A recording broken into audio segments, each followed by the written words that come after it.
Hello po sa inyong lahat mga ka-crypto. Ako po si Pinoy Crypto Trader at sa video na ito ay atin pong pag-uusapan ang tungkol dito kay Polygon or Matic sapagkat meron pong mga nagsilabasan na mga crypto whales.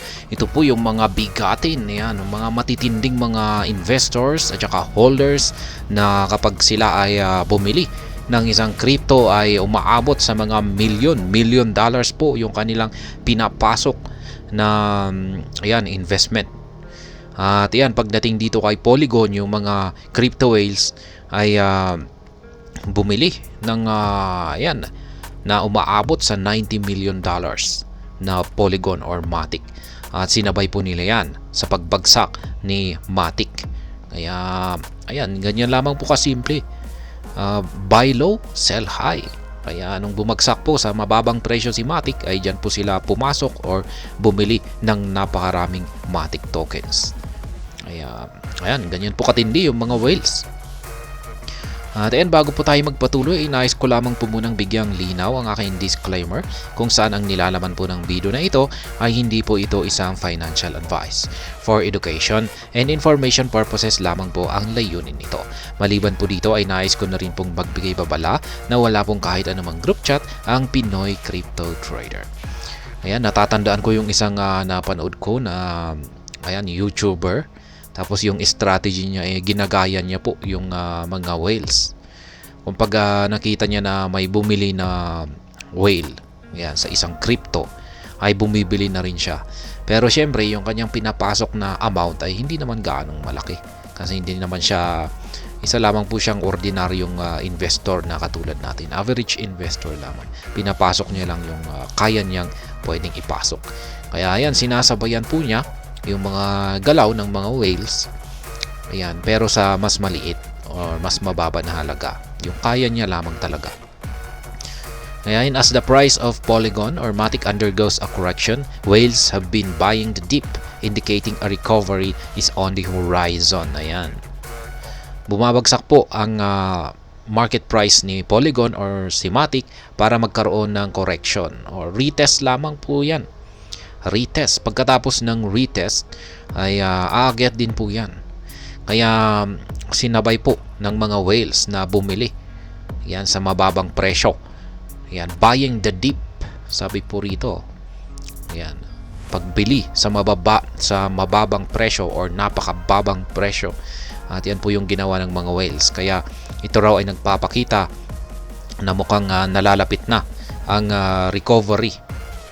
Yan, ni recovery ni Matic or Polygon. After a stellar performance between mid-October and early November, the price of Polygon or Matic has retraced, dropping from 0.92 to 0.76 at the time of writing. Yan. Bagyan naman po yung kanyang pagbagsak, hindi naman gaanong malaki. Kasi kung pag-retracement lamang yan, ay talagang bagyang pagbagsak lamang po talaga yan. Mula 92 cents ay bumagsak po siya ng 76 cents.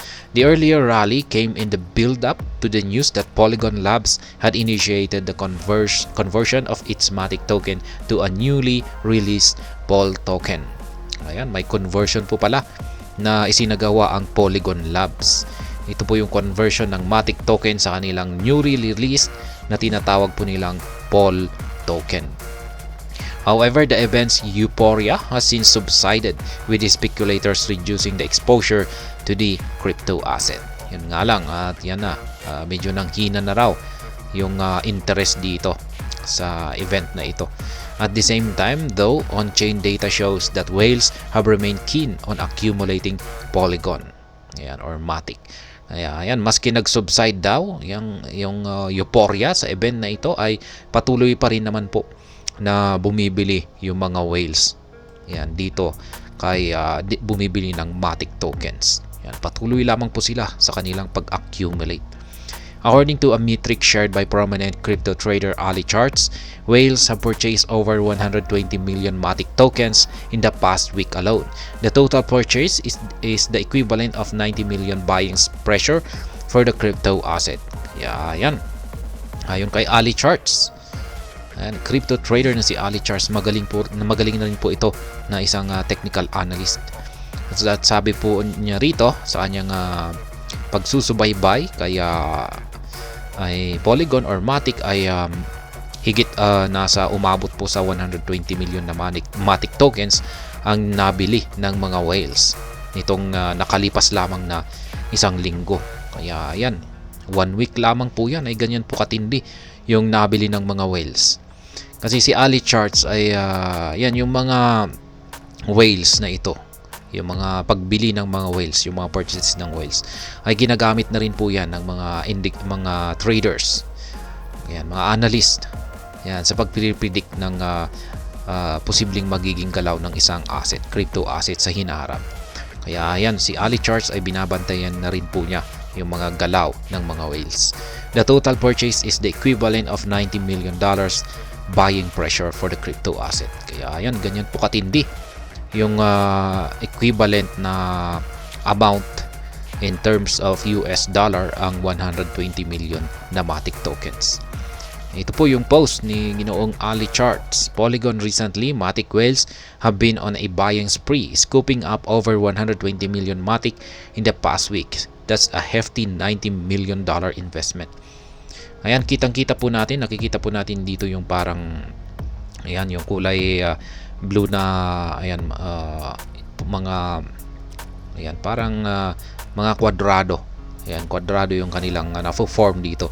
Ay ito po yung nagpapakita sa amount ng Matic tokens na nabili ng mga whales. Kaya ayan, kitang-kita po natin na nitong mga nakaraan lamang na mga araw ay ayan ang taas. Ayan ang taas ng metrics nito. Kaya ang laki. Ang daming talagang matindi yung accumulation ng mga whales. Matic's price action shows a corresponding impact, with the token recovering from the recent lows around 72 cents. The token has also sustained most of its monthly gains, increasing by 20% within the period under consideration.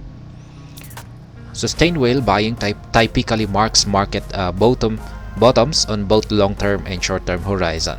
Hence, Matic holders will remain hopeful that the recent purchases and increased network activity will help the asset continue on its path to recovery. Ayan, marami pong mga umaasa na mga Matic holders, mga investors dito kay Polygon na yung mga activity na ginagawa ngayon ng mga whales, ayan, yung increased activity, yan, yung pagbili nila ng malalaking amount ng token ay magdudulot ito na sa pagre-recover or pag-angat sa presyo ni Matic sa hinaharap. Polygon sees massive jump in user activity. Ayan, beyond the evolution of the Polygon network and Matic price action, the blockchain ecosystem has seen remarkable growth. The number of active addresses on the network has risen from around 120,000 to 385 million in the past 3 years. Kaya ayan po yung achievement ng Polygon. Sa loob lamang ng 3 taon ay yung active addresses ay nag-umpisa po yan noon nasa bilang na 120,000. Ngayon ay nasa 385 million na. Ayan, ganyan po katindi yung development ng Polygon. Napaganda po kasi si Polygon, murang-mura na rin po kasi yung kanyang transaction fee dito. More recently, the network witnessed a surge in user transactions. Daily transactions reached yearly highs about 6 million, leading to a corresponding increase in network fees. Ayan, maganda po ito. Ibig sabihin kung pag dumarami po yung kung pag tumataas po yung activity ng mga users, ay ibig sabihin ay ayan, nagpapakita po ito ng paglago. Isa na rin po yung indicator or signal na malapit nang magkaroon ng recovery or umangat ang presyo ni Matic or Polygon. Kaya ayan, dalawa po yung nakikitang signal natin dito. Kaya yan po yung ito yung mga basihan ng mga eksperto kung bakit nila nakikita na si Polygon or si Matic ay posibleng umangat sa hinaharap. Yan, syempre yung una ay maraming mga whales ang patuloy pa rin na nag-accumulate dito at bumibili sila ng maraming Matic token. At saka maliban dito ay biglang dumami yung mga active users dito kay Polygon. Yan, sa dalawang fundamental pa lamang na ito, yan, sa dalawang bagay na ito, ay yan, ito na po ay positibong signal na pwede nating gamiting maging basihan para si Matic ay umangat sa hinaharap. At ayan, hanggang dito na lamang po tayo sa video na ito. Sana po ay inyong nagustuhan ang aking paliwanag dito. Kung inyo po itong nagustuhan, pakiclick lamang po ang like button nito.